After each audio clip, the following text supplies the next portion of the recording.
Hey everyone, and welcome back to the channel. First of all, let me just say, I know, I told all of you that I wouldn't be doing any video updates because I assumed I wouldn't have Wi-Fi on my holiday. But guess what? Plot twist. The hotel I'm staying at actually has Wi-Fi. And let me tell you, after sightseeing and stuffing myself with Italian food, I come back to the hotel bored out of my mind just staring at the wall, or worse, watching brain rot. So naturally, I started scrolling through the news, and that's when I remembered NewJeans had their continuation of the trial today. And oh boy, when I tell you the situation just flipped on its head, I did not expect this at all. So first things first, it was revealed that the judge overseeing the trial literally told Adore and NewJeans to settle this matter through a settlement. Now, if you're not familiar with what a settlement is, let me break it down. It's when both parties agree to resolve things outside of the court, like adults. Example, NewJeans might agree to pay a specific sum of money, and Adore might agree to leave them alone under certain conditions. That's just a hypothetical, of course. But get this. NewJeans' lawyers responded by saying the girls were not in a situation where an agreement can be considered at this time.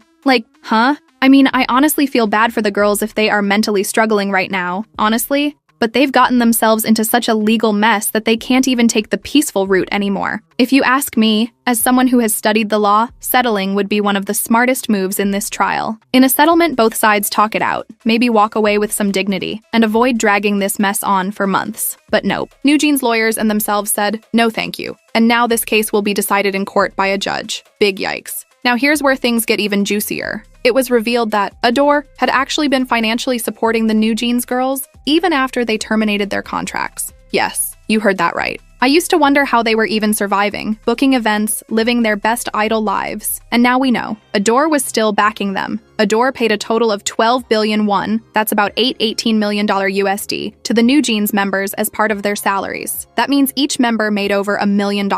Like, hello? That's insane. So technically, Adore fulfilled their legal responsibilities as an exclusive management agency, which strengthens their case massively. But here's the real kicker.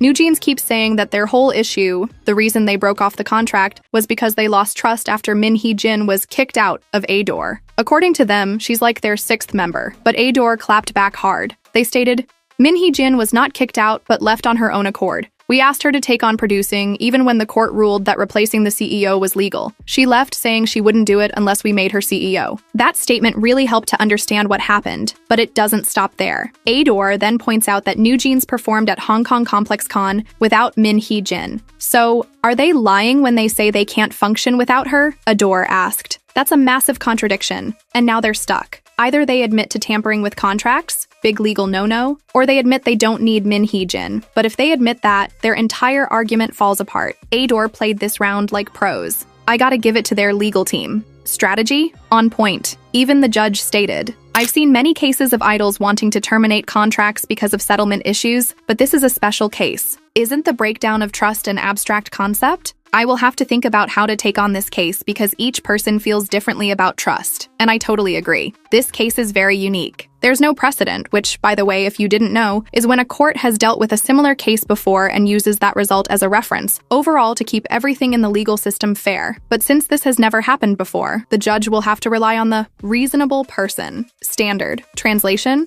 Would a normal person find this a valid reason to break trust? Like, if your boss leaves voluntarily and some coworkers ignore you, is that really enough to break trust? I'm not convinced. Are you? And apparently, neither are netizens. One person said, it just looks like the judge is listening to kids complaining. The judge should tell them to work with Adore and end the case. Honestly, I sort of agree with that comment. Cause if NewJeans doesn't come up with stronger arguments or hard proof, it's looking like this case might swing in Adore's favor.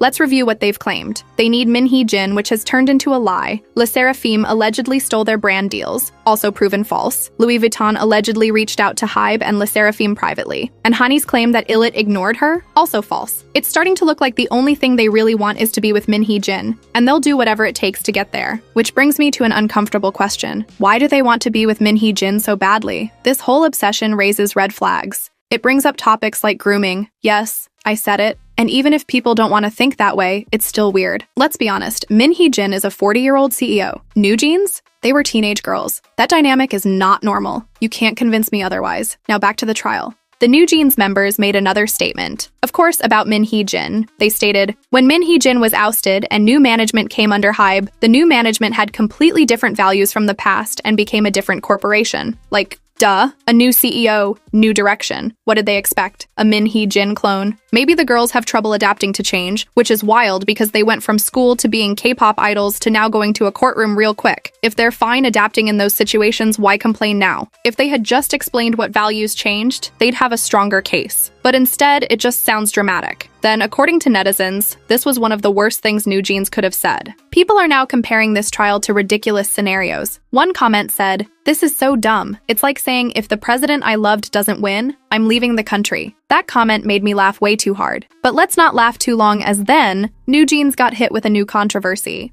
They were accused of dining and dashing after filing their court appeal. A lot of articles are explaining this, but it's like they used Adore to get famous, made millions, and then just left when it wasn't convenient anymore. That's not just messy, that's behaving ungrateful. Also, let's talk about some NewJeans fans real quick. My account is secure, okay? But the fact that NewJeans fans are hacking YouTube channels that don't support them is just crazy. Like, why? I swear I have never seen someone who does not like NewJeans. Go hack a channel that supports NewJeans. Like, go start your own pro NewJeans channel instead of wasting time boosting the views of channels who dislike NewJeans. And to my loyal fans, thank you. Seriously. I see you, I appreciate you. Y'all are the real ones. And yes, I used to be a massive NewJeans fan too. So this opinion is coming from someone who genuinely supported them. Also, quick announcement, I'll be monitoring my comments now. I used to say I don't delete comments, and you'll see that in my reacting to hate comments video on April 18th, but things have gotten out of hand. From insults to false info to full-on death threats, it's not okay. So yeah, those will be deleted. And back to the beginning, yeah, I lied. I told everyone I wouldn't upload, but here I am. I didn't bring my laptop where I edit, because I thought the hotel would have no Wi-Fi. But plot twist again, it does. And I've been spending my nights watching Brain Rot until I decided. Let's talk about this insane situation. Honestly, I wish I brought my laptop to edit properly, but here we are. I hope you enjoyed this video because I loved writing this script. It's been a roller coaster, and I hope this opened your eyes to what's really going on. Also, to the haters watching to the end, I see you. Start your own channel. Stop wasting energy boosting mine. And to my fans again, thank you again for supporting me on this YouTube journey. You're why I do this. The next trial date is June 5th, so stay tuned for more updates. And don't forget, my series also drops later this April. Like and subscribe for more updates, and thank you for watching this video. Like in the future.